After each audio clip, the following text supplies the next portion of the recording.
When I was 12, my friends and I spent a lot of weekends at the local bowling alley. It was cheap, always packed on weekends, and the perfect spot for a bunch of broke kids to hang out. That night, it was me, Jacob, Josh, and Mikey. We got our lane, ordered some fries, and started playing. The place was busy, familiar faces scattered around. But there was one face we always noticed. A man, always alone. He was older, maybe in his 50s, always on the far end where they served alcohol. But what made him stand out was the way he would wander. He'd walk the length of the bowling alley, past every lane, watching people play. He never had friends with him, never seemed to actually bowl much. Just watched. We had a name for him. Creeper Bob. That night, after maybe the third time seeing him, something changed. A lane opened up right next to ours, and guess who took it? Bob. He started setting up a game by himself. At first, we ignored him, but then he started talking to us. He commented on our form, interrupted our conversations, made weird little remarks about how long he'd been coming here. Then, he said something that made my stomach twist. "I watch you boys play every weekend," he said. "Figured I'd finally introduce myself." I glanced at my friends. None of us responded. He tried to play it off like he was being friendly, like he was some kind of bowling coach. But then, as I stepped up to bowl, he did something I'll never forget. He reached out and grabbed my wrist. His grip was cold and rough as he moved my arm, adjusting my form. I went stiff. I didn't ask for his help. I didn't want his help. My friend stood there, frozen. We were young, too young to know how to react, too old to not feel the growing unease. Every second his hand was on me, my skin crawled more. We cut our night short.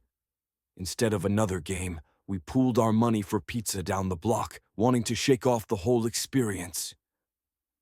By the time we finished eating, Jacob and Mikey went their separate way. Josh and I started walking home together. Then we heard it, the slow rumble of an engine starting. We turned. An old SUV, a Ford Explorer, made a clumsy three-point turn. Josh and I exchanged a glance. Could it be? The SUV started creeping down the street behind us, just slow enough to match our pace. We walked faster. The SUV did too. Then it pulled up beside us, the window rolling down. "Need a ride?" The voice sent a chill through me. It was him, Creeper Bob. I muttered a quick, "No thanks." Josh said the same. Bob smiled, but it didn't reach his eyes. It's not safe for a couple kids to be walking around late at night. We ignored him, picking up our pace. The SUV pulled over to the curb and parked. Suddenly, I wasn't just uncomfortable, I was scared. Josh and I broke into a jog, and by the time we got to the intersection where we split ways, we barely said goodbye. I sprinted the rest of the way home. By the time I reached my house, I was out of breath. Running after eating pizza is a bad idea. My dad was already asleep. He worked weekends. My mom was out with her friends. My sister was probably out too. I wasn't supposed to ring the bell because my dad didn't want to be woken up, so I went around back to get the hidden key from the shed. As I stepped out of the shed, I heard something, a faint shuffling sound. I should have listened to my gut. I hurried to the back door, unlocked it, and as I pushed it open, I heard footsteps, fast, right behind me. Before I could fully turn around, something slammed into me, pushing me inside. A rough hand clamped over my mouth, an arm wrapped around my neck. I thrashed, clawed at the fingers over my mouth, but the grip was too strong. I couldn't see who it was. He was behind me. My heart pounded so hard it hurt. I was being dragged deeper into my own house. My lungs burned. I couldn't breathe. I tried to scream, but it was muffled through his hand. I bit down as hard as I could on his finger. He yelled, his grip loosening just enough for me to move my mouth. "Dad!" I screamed. It was raw, desperate, and I knew my dad was a light sleeper. The grip around my neck tightened again, but only for a second, before the man suddenly let go and bolted out the back door. I collapsed to the floor, sobbing, gasping for air. I heard heavy footsteps, my dad running down the hall. I choked out what happened, and he tore through the house, checking the backyard, searching the street. But the man was gone. I told him everything, about Creeper Bob, about the SUV, about how he followed us. My dad called the police. They tried to get the bowling alley's security footage, but the place refused. I never went back there. Not that I ever wanted to.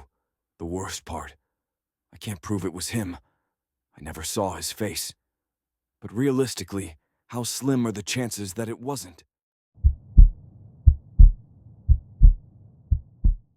When I was a teenager, my close group of friends were what you'd call delinquents. We liked causing trouble, breaking rules, and messing around in places we didn't belong.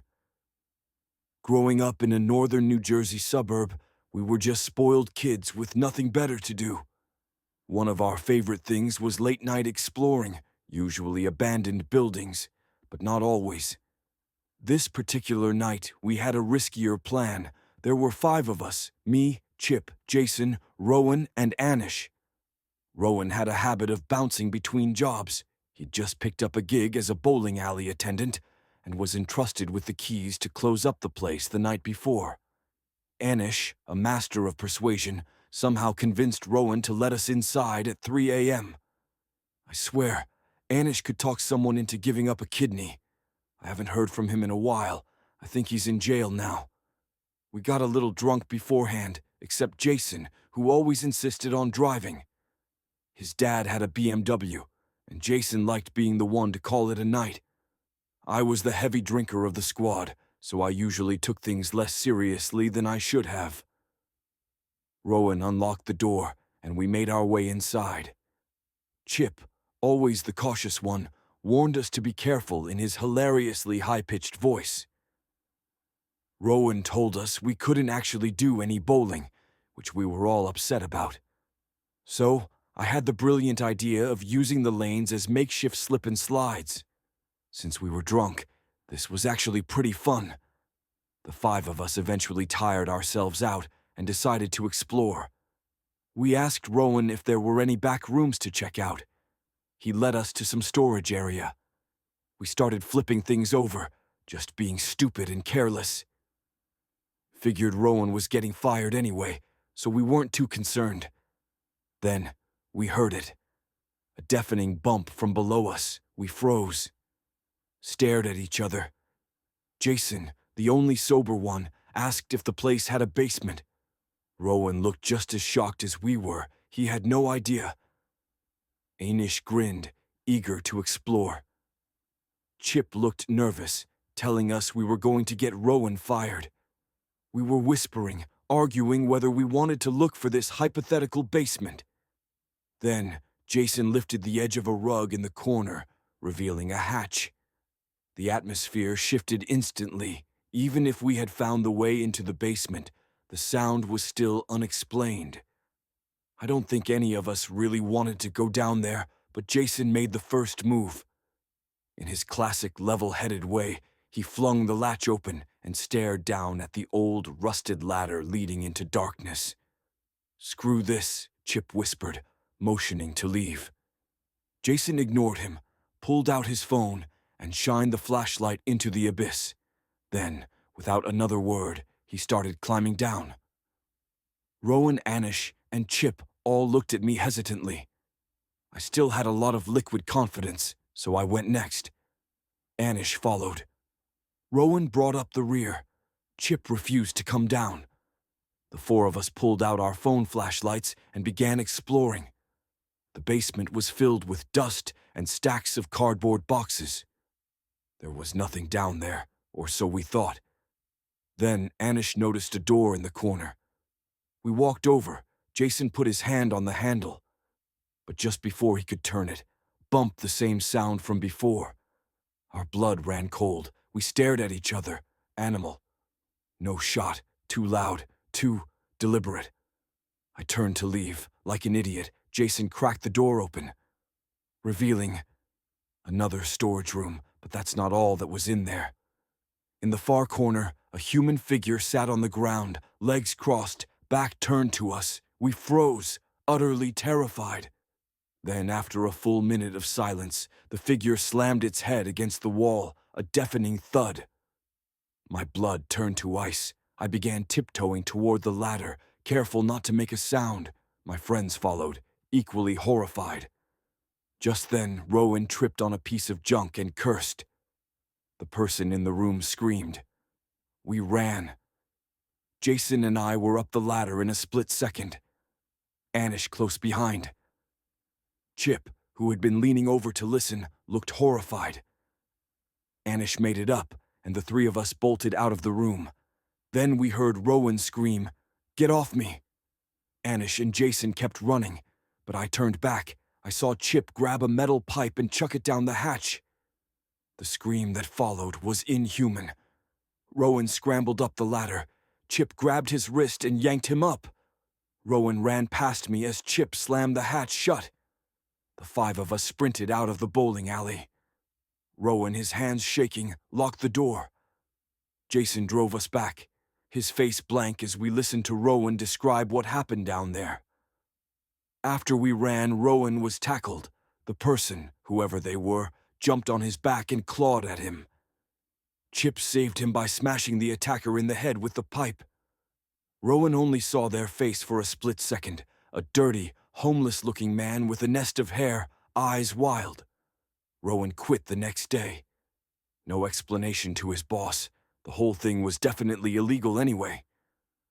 To this day, we have no idea how that guy got down there. Maybe there was another entrance.